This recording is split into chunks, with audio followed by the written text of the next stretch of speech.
Ça y est, j'ai pris mes bonnes résolutions pour 2017. Pour commencer, je m'engage à continuer à vous distraire grâce aux anecdotes que je vous présente, à continuer à vous faire rire, et... Ah tiens oui, à t'ignorer toi. Oh si je vais y arriver, ça fait 1 an que tu essayes de faire foirer l'émission, alors maintenant c'est fini. Je suis pas un... Calme, Nobody, reste calme. Bon, je me concentre sur l'émission, ça sera mieux. Donc, salut à vous, bande d'anecdotovores. Je sais ce que vous allez me dire, on ne tient jamais nos résolutions. Pourtant, je vais tenir la première, car aujourd'hui, nous allons découvrir les pratiques originales d'un entraîneur de football, un nom de famille difficile à porter, une bonne grosse bourde de George Bush et les 7 autres infos habituelles. Plongeons maintenant dans le 11e épisode des vraies anecdotes.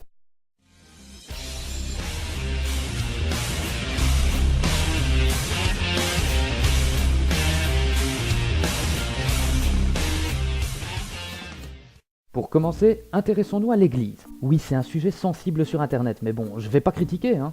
Et si vous vous offusquez pour ça, c'est que vous êtes de dangereux fanatiques. Bon, allons voir du côté de la Virginie, aux États-Unis. Dans cet état, chaque membre du clergé est soumis à une règle qu'il ne faut surtout pas enfreindre. En effet, il est formellement interdit aux membres du clergé de raconter des blagues durant le service religieux. Et je ne suis pas du tout contre ça. Bah oui, vous imaginez vraiment les prêtres faire ça?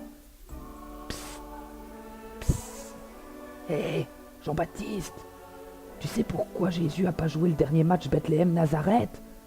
Parce qu'il était suspendu. C'est bon, ça va, c'est qu'une blague, hein. Elle était limite en plus. J'ai rien du tout contre Jésus, hein. Quoi de mieux comme transition que de passer de l'église à la partie rose? Il fait chaud, non? N'ayez pas peur, vous n'êtes pas obligé d'éloigner les enfants. On va juste parler d'études scientifiques. En Angleterre, une étude très sérieuse a montré que les couples ayant les murs de leur chambre peints en mauve auraient une activité au lit assez fréquente, si vous voyez ce que je veux dire. Apparemment, la couleur mauve aurait des vertus assez excitatrices. Bon, moi, personnellement, j'y crois pas trop. Une simple couleur ne peut pas... Oh, salut toi. Tu sais que t'es génial, hein? Ouais, mais non, ça compte pas, hein. C'est sentimental, ça. C'est pas la couleur. Non mais...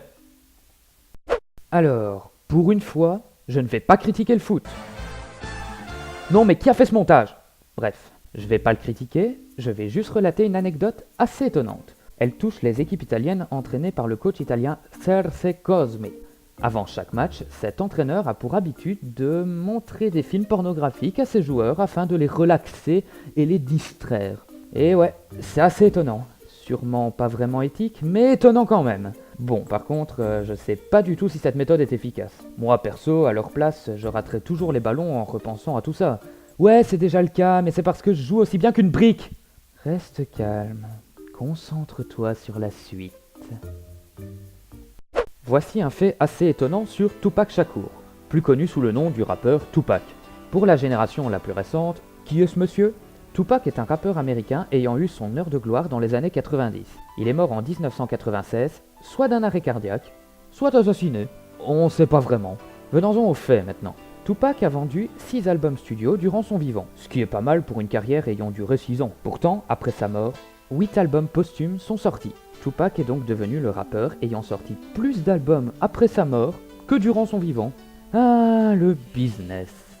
Oh, pardon, l'amour de la musique.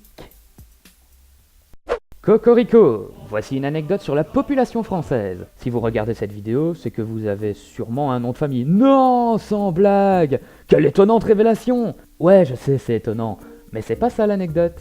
Oh, ça va toi, c'est drôle, hein? Un peu. Concentre-toi. Donc, il se peut que vous n'aimiez pas votre nom de famille. Eh bien, vous allez être consolé en apprenant ceci. Il y a environ 800 Français qui portent le nom de famille Connard. Ah, qu'est-ce que ça devait être drôle à l'école. Et imaginez si l'un d'eux se lance en politique. Remarquez, ça serait peut-être révélateur.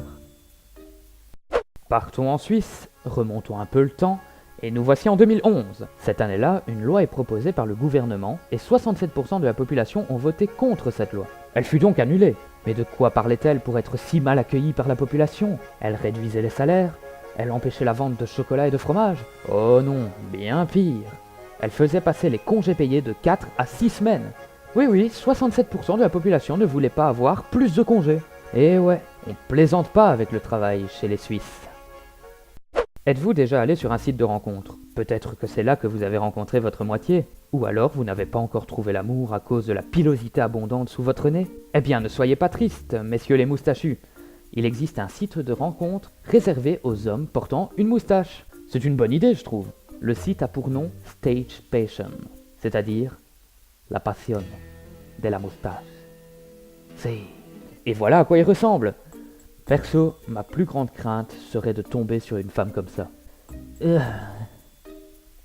La présidence américaine. Une catastrophe assurée. Quoi? Non, j'ai pas dit ça, non, non. Enfin, on le pense tous. Et c'est pas la première fois qu'un président fait de grosses bourdes. Repartons en 1992, durant la présidence de George W. Bush. Lors d'un dîner officiel au Japon, l'ancien président n'a pas vraiment digéré le repas. Je comprends pas, c'est pourtant très bon la nourriture japonaise. Oui, c'est pas représentatif, mais c'est pour l'émission. George Bush n'a tellement pas digéré le repas qu'il a malencontreusement vomi sur le premier ministre japonais. Oui, c'est frais. Autant vous dire que ça a pas trop plu au gouvernement japonais. La boulette. Bon, là, encore une fois, c'est pas comparable. Ah, Disneyland Paris. Qu'est-ce que j'adore ce parc. Les décors, les ambiances, tous les petits secrets cachés dans le parc, c'est le rêve. Et pour que le rêve soit complet, le parc doit être le plus propre possible. La direction a donc eu une excellente idée. Observez bien dans les boutiques. Vous remarquerez qu'il n'y a pas de chewing-gum en vente. Ils ont pris cette décision pour éviter le vandalisme, réduire les résidus désagréables dans les allées du parc. Bon, ça n'élimine pas totalement les dégradations causées par les visiteurs, mais au moins ça permet de garder au mieux cet endroit magique. Terminons sur une note musicale. Enfin, si on veut. Si ça a un rapport. Calme, c'est bientôt fini. On va parler d'un chanteur très influent, Monsieur John Lennon. Si vous êtes un très grand fan des Beatles, ou de Lennon plus précisément, vous savez que beaucoup de ses objets personnels ont été vendus aux enchères après sa mort. Cependant, le plus étonnant reste celui-ci. En août 2010, un objet très utilisé par l'artiste a été vendu aux enchères. Objet utile, car il s'agit de son siège des toilettes. L'objet est parti pour la petite somme de 9500 livres, soit plus ou moins 11 600 €. Et oui, ça fait cher le siège de toilette, mais bon, ça lui a appartenu quoi, imagine. Et voilà, ma première résolution est tenue. C'est déjà la fin de ce premier épisode de 2017. J'espère que celui-ci vous a plu et a continué à vous apprendre quelques petites choses amusantes. Si c'est le cas, comme d'habitude, un petit pouce bleu et un partage m'aideraient énormément. N'hésitez pas non plus à mettre un commentaire pour améliorer l'émission, faire des suggestions ou donner votre avis, et allez voir les quelques indices qui se cachent sur Facebook. Ils donneront des pistes pour le prochain épisode. Sur ce, profitez bien de 2017. Faites attention si vous êtes reçu au Japon, et gardez votre siège des toilettes si vous devenez connu. A bientôt pour un prochain épisode d'Evranecdote.